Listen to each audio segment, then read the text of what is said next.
West Indies team చూసుకుంటే T20 అనాబోతుకి super 8 లోని group 2 చూసుకుంటే Pakistan, New Zealand, England, Sri Lanka. Pakistan team పక్కన పెట్టండి, అది ఎలాగ విన్ అవదో. ఇంగ్లాండ్ అండ్ శ్రీలంక సెమీస్ కి క్వాలిఫై అవుతాయేమో అని నాకు అనిపిస్తుంది. గ్రూప్ 1 విషయానికి వస్తే team India, South Africa, West Indies, Zimbabwe ఈ అన్ని టీంలు ఒకే దిక్కుని చూస్తుంటే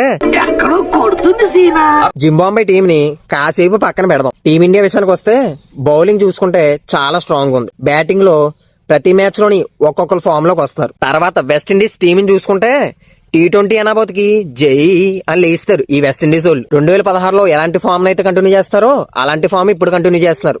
అప్పుడు కప్పు కొట్టారు, ఇప్పుడు కప్పు కొడతారో లేదో చూద్దాం. సౌత్ ఆఫ్రికా విషయానికి వస్తే బౌలింగ్ సూపర్ ఉంటది, బ్యాటింగ్ సూపర్ ఉంటది, ఫీల్డింగ్ సూపర్ ఉంటది.